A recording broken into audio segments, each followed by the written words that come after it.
Alih-alih memberi keyakinan bahwa APBN di tangan aman, Purbaya justru menampilkan wajah defensif. Ini berbahaya, sebab DPR, khususnya Komisi 11, akan melihatnya sebagai pejabat yang tidak siap dan lebih suka mencari alasan ketimbang menawarkan terobosan. Dari sisi Presiden Prabowo, ucapan Purbaya bisa menimbulkan dilema. Bagaimana tidak?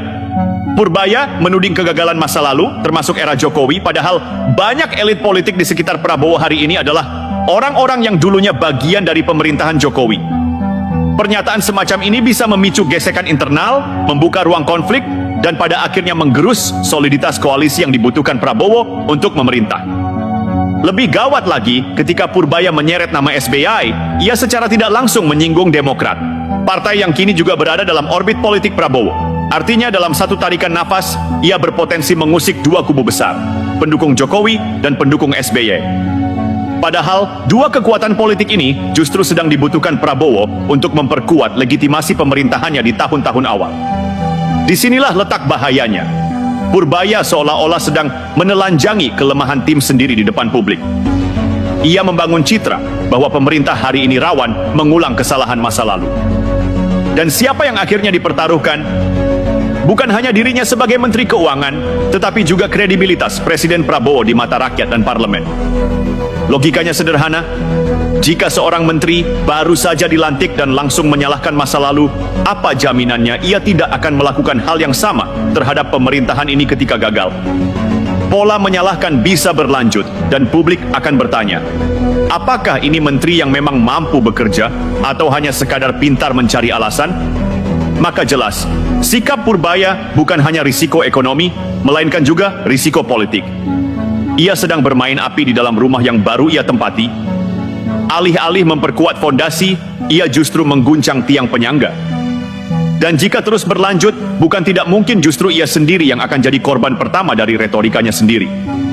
Media dan publik selalu lapar akan narasi kontroversial. Setiap kali seorang pejabat tinggi melontarkan kritik pedas, media akan mengangkatnya menjadi headline. Dan ketika seorang Menteri Keuangan baru seperti Purbaya justru sibuk menyalahkan pendahulu, apalagi dengan nada keras dan seolah-olah ingin membuktikan diri, maka media akan menggiringnya menjadi drama politik ekonomi yang panjang. Masalahnya dalam politik, persepsi lebih berbahaya daripada fakta. Publik bisa dengan cepat menyimpulkan bahwa Presiden Prabowo telah salah memilih Menteri Keuangan. Apalagi jika dalam beberapa bulan ke depan tidak ada hasil nyata yang dirasakan rakyat, harga masih tinggi, lapangan kerja tak kunjung bertambah, daya beli melemah, maka kritik Purbaya kepada Sri Mulyani akan berbalik menghantam dirinya sendiri. Narasi media akan berbunyi sederhana, menyalahkan lebih mudah daripada bekerja. Ingat, publik kita sudah terbiasa melihat pejabat yang gemar beretorika. Mereka paham betul mana menteri yang bekerja diam-diam tapi nyata, dan mana yang hanya pandai bicara di panggung. Dalam konteks ini, Purbaya sedang membangun jebakan untuk dirinya sendiri. Jika tidak hati-hati, setiap kalimat yang ia ucapkan akan menjadi bahan serangan balik. Bukan hanya terhadap dirinya, tapi juga terhadap kredibilitas Presiden. Di sisi lain, oposisi politik pun akan memanfaatkan celah ini. Mereka bisa dengan mudah berkata, lihat, bahkan Menteri Keuangan Prabowo sendiri mengaku ada kesalahan serius di tim ekonomi.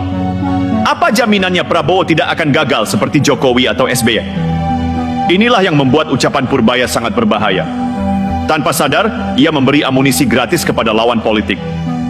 Dan jangan lupa, pasar pun ikut membaca dinamika politik. Ketika Menteri Keuangan tampak tidak solid, ketika pemerintah terlihat tidak satu suara, pasar akan menganggap ada ketidakstabilan.